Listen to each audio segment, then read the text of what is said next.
Hello everyone and welcome to my channel Knitted Art History, where I'm sitting telling you some art history stories while knitting. And hello to another video. So today we will continue this theme of decorative arts. So the next video I think we will switch to some artists. We'll search up for some artists to tell you. And well, as you can see by the name of the video, today we're going to be talking about tapestry. Specifically about European, like Western European, again, tapestry of, so we can say like of a golden period, so it's like 16th, 17th century. With photos, I think I will find a lot of examples, but again, sometimes they might be, a bit in a random place, so they won't be to support my words, but I think, again, it's not a problem. So yeah, so without further ado, I'm taking my knitting, still on the same thing as I was doing in the previous video. Let's dive in straight into our topic today. So, tapestry. Tapestry is like, in a very simple words, it's a woven wool carpets, basically, that were created, like their main purpose was a part of decoration.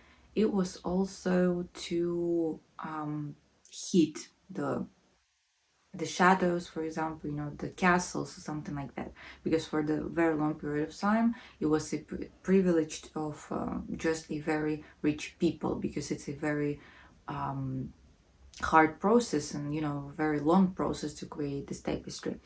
About the name, so when I was researching, because like we in Ukrainian, I will leave it for a second. So in Ukrainian, for example, like we are using two terms. So one is шпалери, which if I will translate directly, it's wallpapers. And the second one is gobelin. So as you can hear, I think, by the name, it comes from the name of the gobelin manufacturer. I searched it up a bit also, and it's written that some other languages also, like in Hungarian and in Danish also, they're using also these different terms, because in English it's just tapestry. It doesn't matter from where this tapestry comes from, it's tapestry. We'll elaborate also on this špalere and gobelene. So špalere, it's, we are using, when we were studying and all of this, so we are using this term to call or name, what word to use here it will be right, some production that was not created on the manufacture of gobelin. So everything that was created in the gobelin manufacture, that was gobelin. So it's basically the same situation as with champagne and with cognac. So everything that is made outside of champagne or cognac, technically it's not allowed to be called champagne and cognac, right? But well, it doesn't stop, to be honest, anyone. So with špalere and with gobelin is the same thing, but in English it's way easier. Everything is called just tapestry. So this is like a little fun fact to you. We won't get confused because there's just one term, tapestry. So as I already mentioned, the heyday, the highlight of this industry was in 16th, 17th century, and it lasted till like 19th century. However, in 18th it started to decline, and in 19th it started to get even worse than before. The earliest evidences of tapestry production was found in Germany, but the main centers of artistic carpet weaving were located in northern France and Flanders. A brief period of time was in Italy. Obviously, the tapestry making was also in England and other European countries. But all of this, tapestry manufacturers in this even other countries, they were, well, most of them were still founded with the participation of French and Flemish immigrants weavers. So as a rule, tapestry were made in series, which made it possible to decorate the room in a single style. In the 16th century, the so-called tapestry hanging became fashionable. For example, when this entire wall was like covered with this carpets, as we can say, and thus this workshop later manufacturers, they were doing not just a big one, so for a big wall, but they were also doing some smaller one for example, for places in between windows or in corners or between I don't know, like furniture, for example. So it was like the whole kit like that. In a small workshops, relatively inexpensive and simplified copies of famous series could be made, and individual characters or detail could be also copied. For quite a long period of time, tapestry were available only to a noble and very rich people, and they were also used as a diplomatic gifts. Obviously, the high cost was due to the to both the material, because it was wool. They were created from wool, from silk of highest grades, sometimes with golden or silver threads. And the second thing is just overall laboriousness of the process, because the productivity of the craftsman directly depended on his professionalism and amounted to an average of 0.8 square meters of canvas per month. When they were using even metallic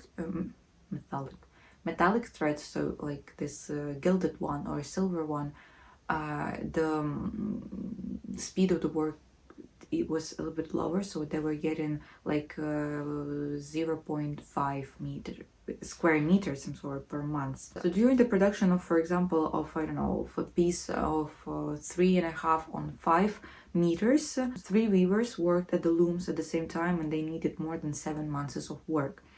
So a fairly large number of people was working. First of all, it was an artist who created a sketch. So some period of time was just, as I understood when I was researching it was just some kind of artist within workshop or manufacturer.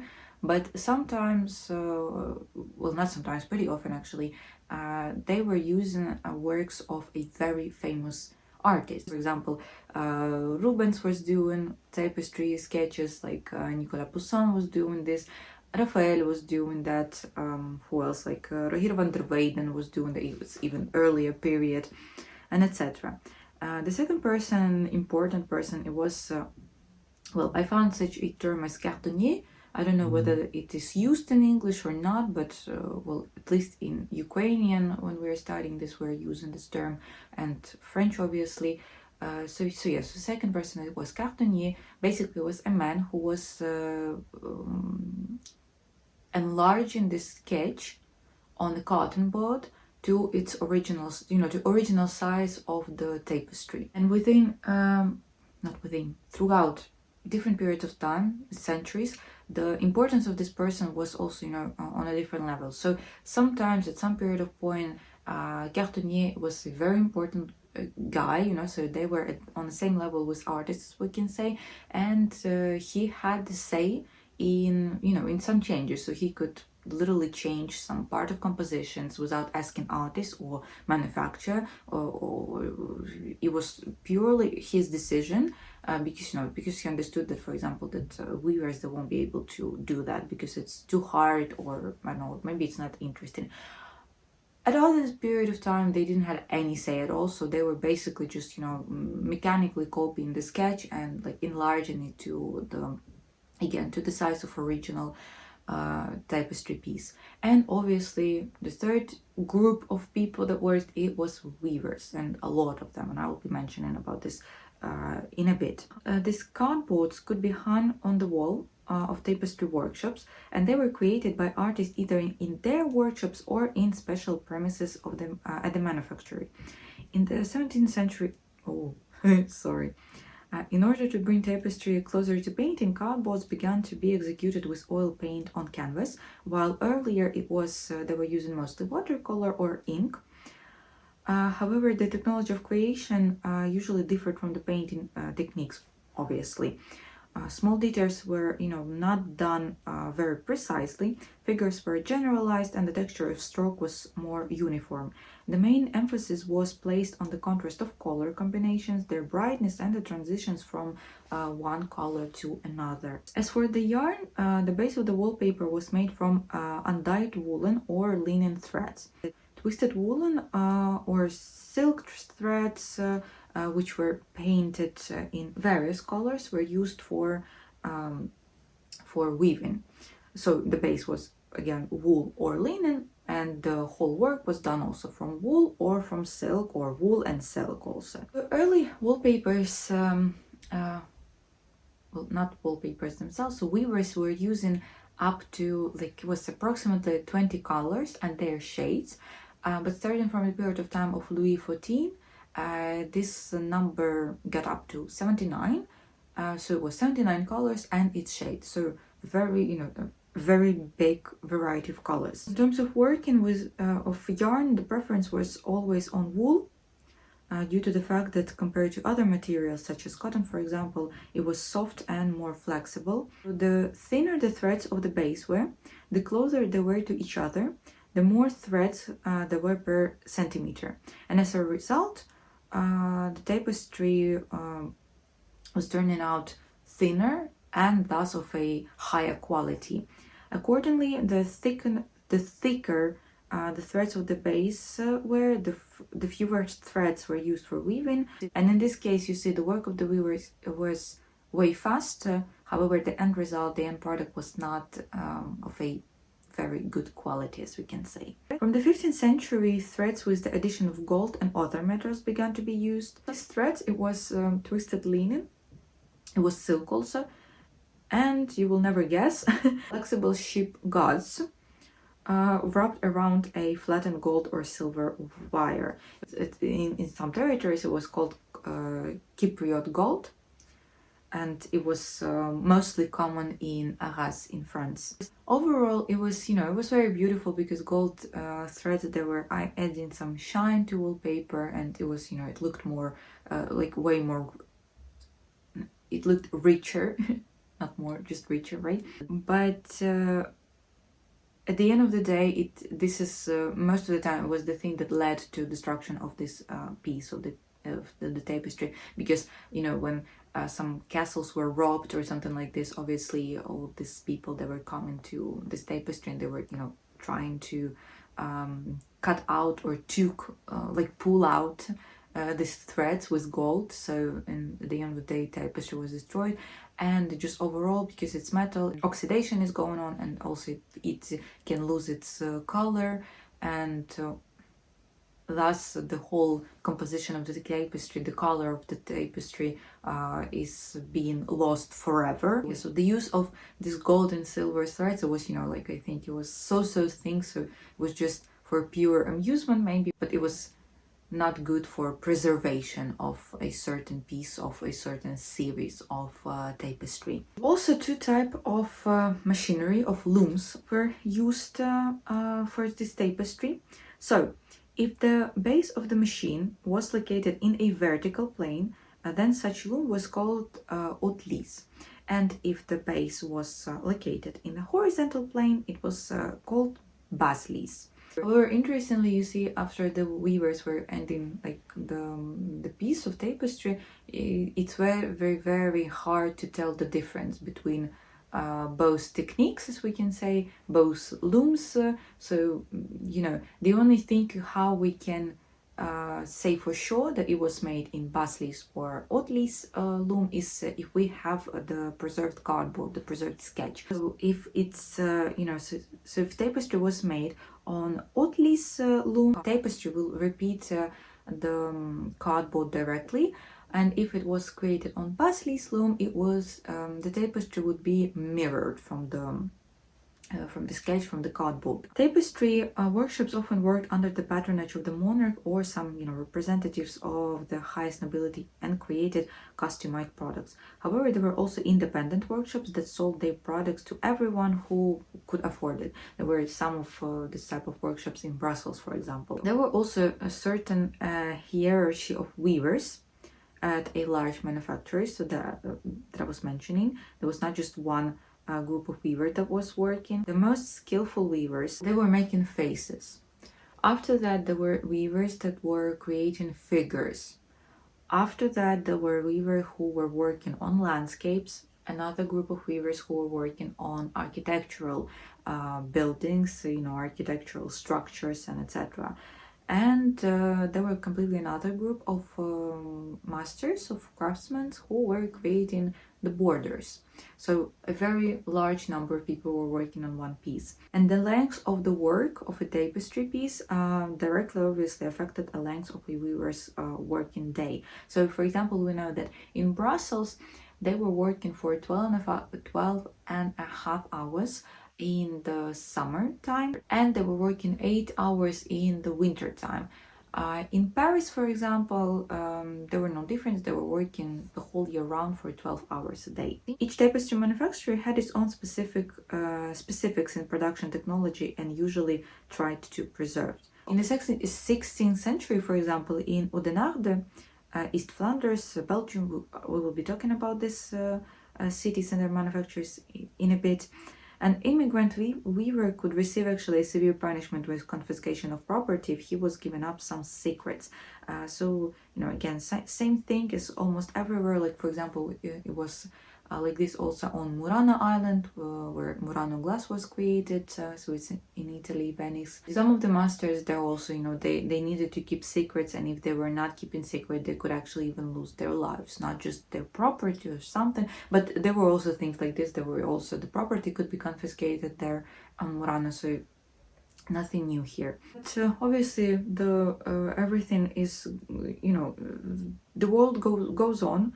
And the spread of the weaving techniques throughout Europe began, which was caused by the migration of Flemish and a lesser extent French masters due to religious conflicts and the persecutions of Protestants, in order to protect the interest of individual workshops and crafts as a whole. More and more detailed legislative regulation was introduced. So thus, for example, in 1525 in Brussels, a special edict prohibited weavers from dyeing the front side of the product above a certain value and weaving on already existing cardboards without special permission.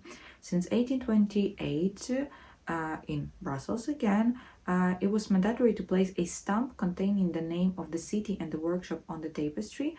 The city was usually marked on the lower horizontal border, information about the workshop on the outer border of the right vertical border. This principle of stamping, of marking their production, will actually pretty quickly spread in other centers, not just in Brussels, but also like overall in all of the centers of Flanders and in France also. Even though at some point they started to do this stuff, till our period of time, we still have some problems with identification, for example, of certain tapestry, because even though they had this rule of marking the tapestry, it was still the mark was still put in like one piece, for example, of the whole series.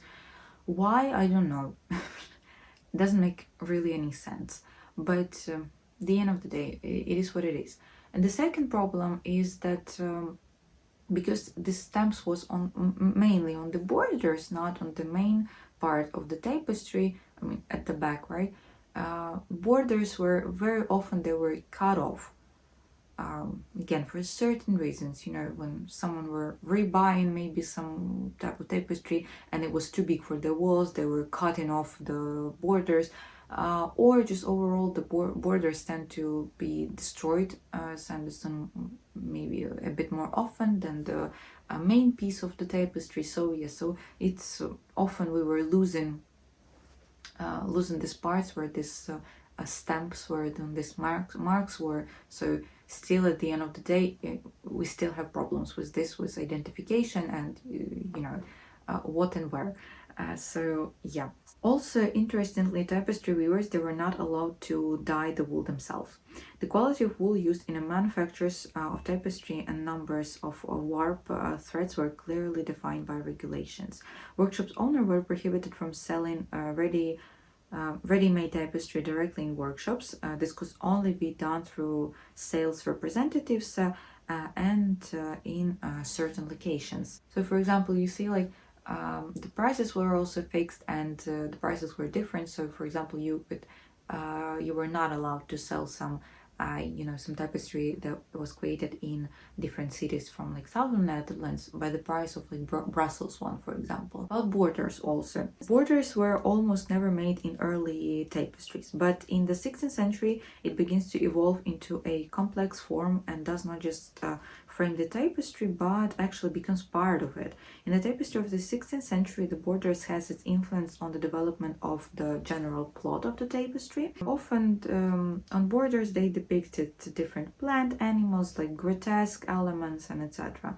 In white borders, sometimes even entire scenes of like ancient epic, Bible, some courtois scenes and etc. etc. The borders changed in 17th century. From now on, it often has three-dimensional curls of decorative elements imitating carvings with gilding, some cartouches, coat of arms, heraldic shields, architectural details, and etc. etc.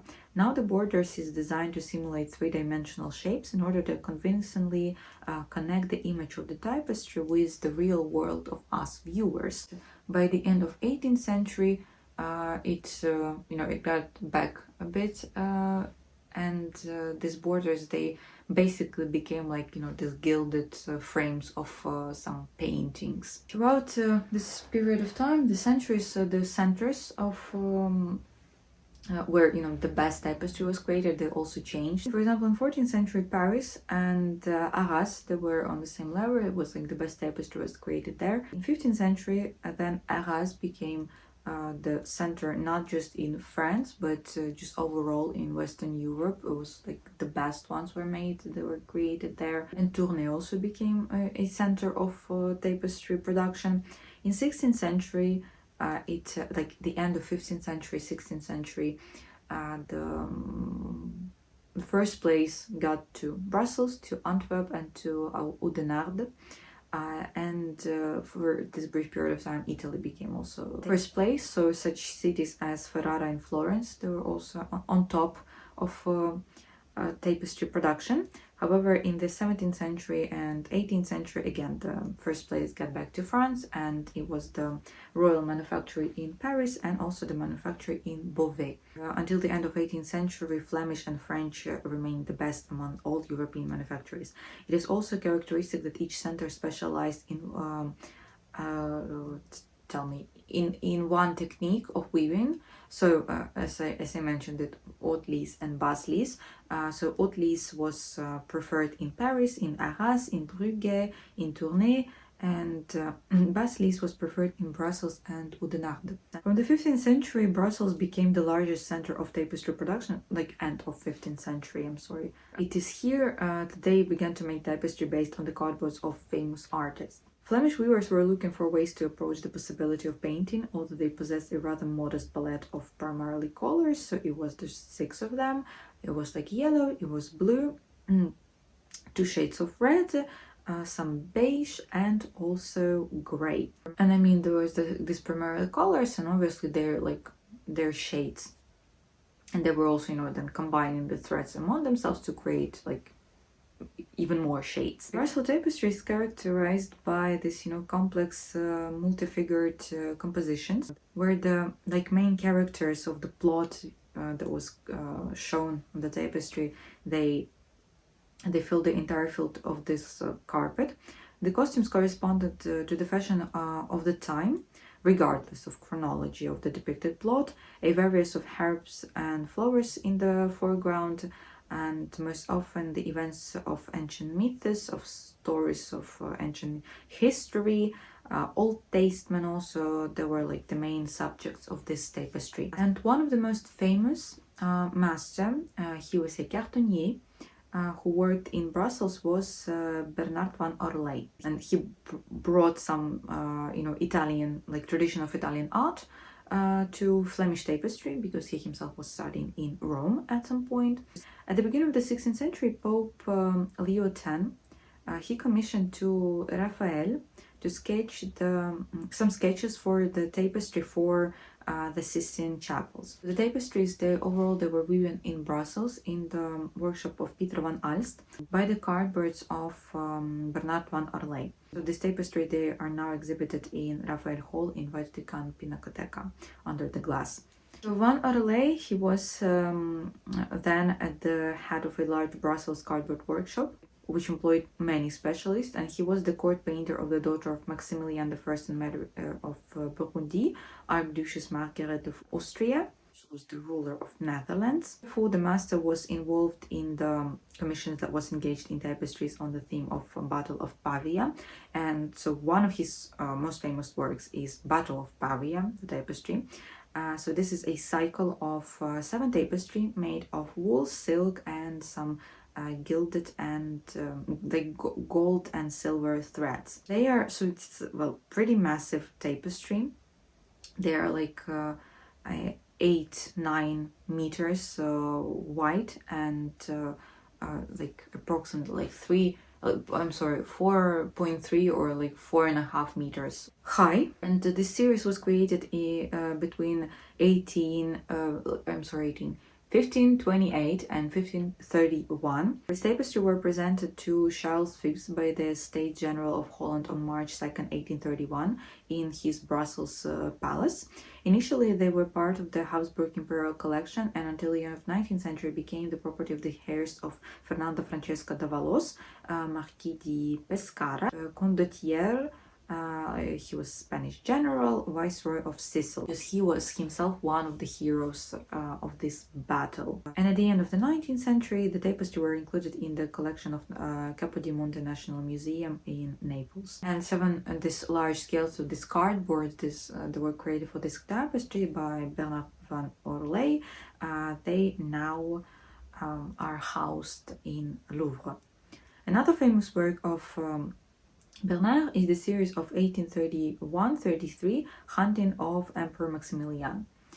It was a series of 12 tapestry that was showing some hunting scenes in the countryside near Brussels, and overall the series is actually dedicated to the 12 months of the year. But the series had this name, Hunting of Maximilian, because it is believed that on the tapestry that shows December, well, the man who kills the boar is actually Maximilian I.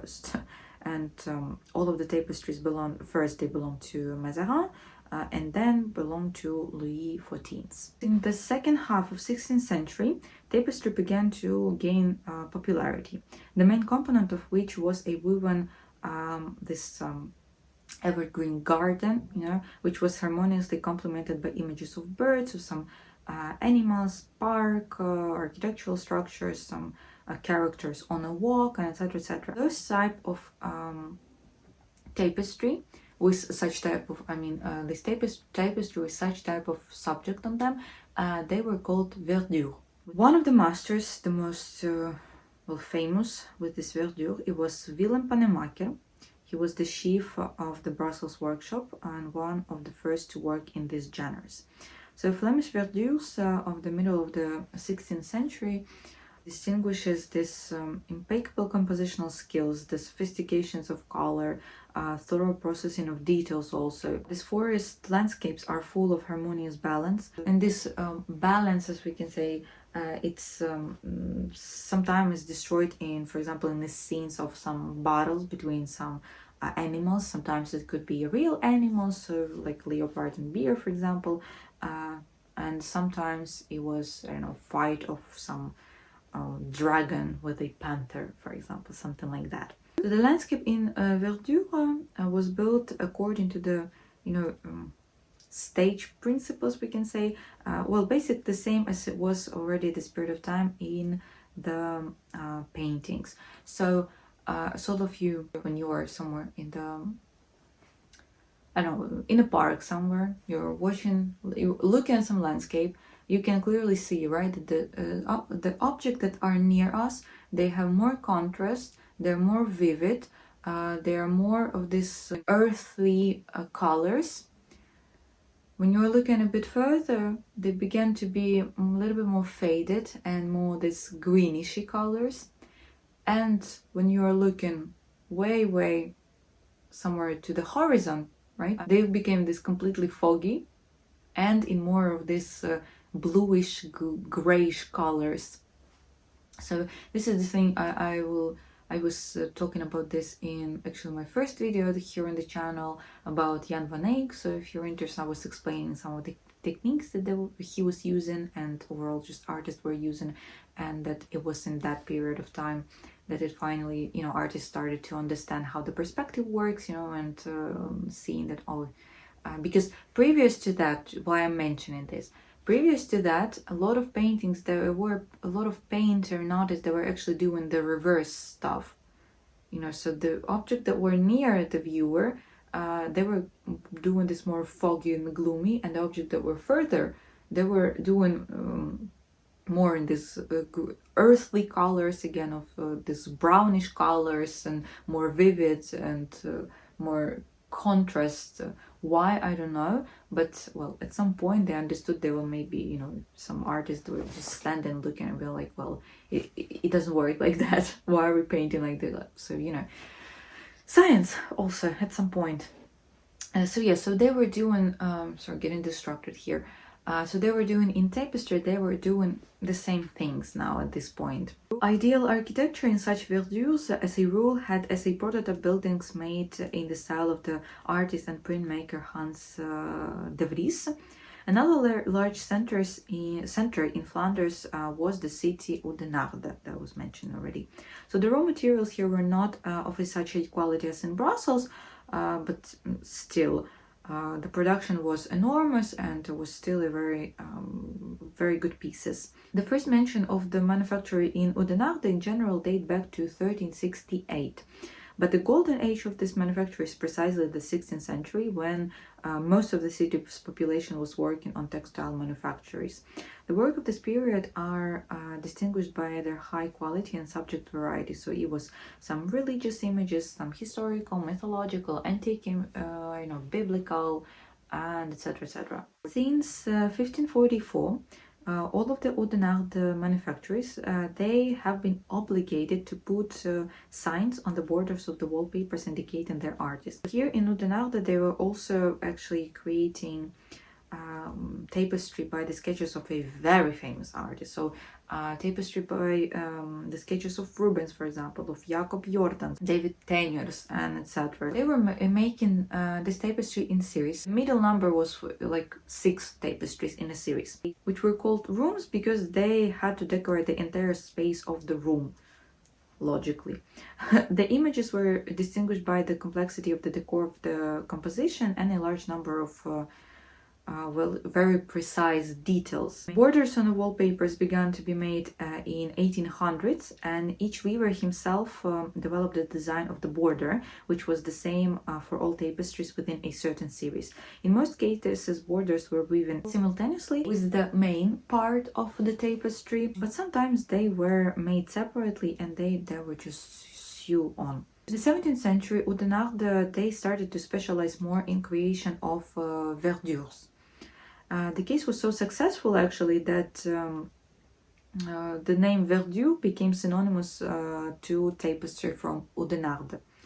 The products of the Oudenaarde weavers were distinguished by the color, which were made in green, brown, like blue-green, and also yellowish creamy tones. In addition to the favorite color scheme, there were also favorite birds and animals, so they were very pleased with peacocks, for example, with some roosters, some deers also, and etc., as well as some trees and plants, so very liked oaks, very liked poppies, maples, and etc. In July of 1554, a specialized tapestry warehouse, so it's like trade warehouse, was opened in Antwerp.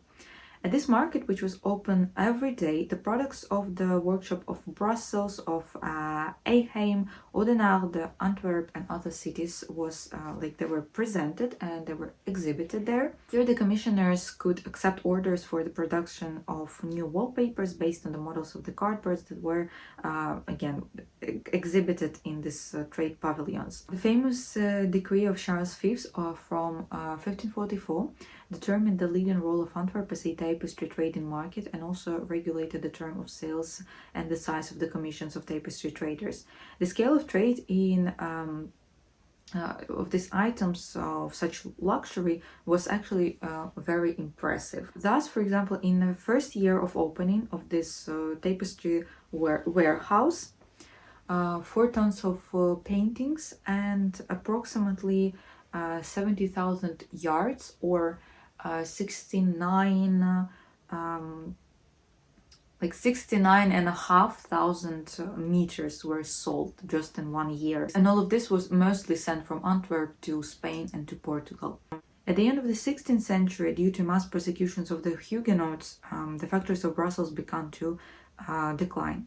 A lot of weavers, they left to Delft, England, to Germany, and the production resumed just in November of 1611, when the workshops of Jan II Reis signed a contract with Rubens to create drawings for 4 series of tapestry. After the formation of the Gobelin manufactory, the production of Brussels felt the influence of French production, and in 1664, when the manufacturer was closed due to financial troubles, many French craftsmen moved to Flanders. And I will end this video with another example. Well, a famous example, a famous artist, because Van Orley, he's a little bit less known. However, in his period of time he was very famous. But we will end this video with Rubens and with some examples of his sketches for the tapestry. The first quarter of the 17th century, so the Flemish art of weaving experienced a new period of prosperity. It was associated with the names of Rubens and also Jordans. Already in the very first cardboards of Rubens, pronounced features of Baroque style were defined. So this, it's dynamic. Sensuously tangible paintings of white panoramic composition, energetic color accents, and a sharp play of light and shadows. And all of this obviously demanded special skills from weavers also, and for weavers to be a very good craftsman. Sometimes it was even about some modernization of weaving techniques. In 1618, on the order of the Genoese patricians, Rubens painted cardboard for a series of tapestry history of Decius Musa.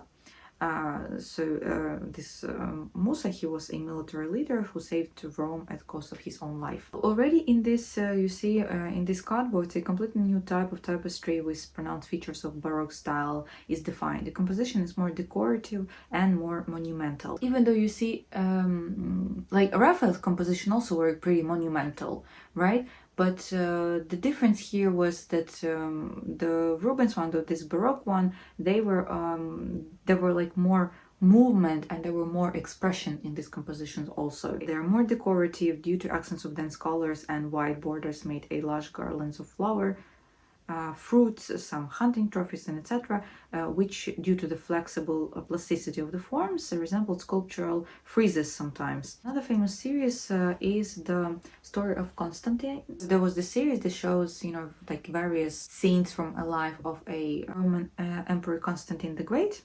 He lived in 4th century. In 1622, Rubens drew the first 12 sketches that were used as samples, and the tapestries themselves were made in the workshop of weavers Marc de Command and François de la Planche, which was located near Paris. And overall, so Rubens, this Rubens cardboard and his sketches and compositions and everything, it at the end of the day, it really affected French tapestry of 17th and 18th century. So yeah, so this is everything that I have for today. As I said at the beginning, I will try to find some kind of interesting artist, so it will be interesting for you, interesting for me also, someone who I don't know, or at least I know, but they are, well, I think I would try to do something about a Ukrainian artist, because we have very good like impressionist artists, stuff like that, so from that period of time. So we'll see, but I think it will be definitely about an artist. So as usually, I hope that you found out something new and something interesting for yourself for today. This is the most important for me, and we'll wish you a good day, good morning, good evening, good night, and hope to see you in the next videos. Bye bye.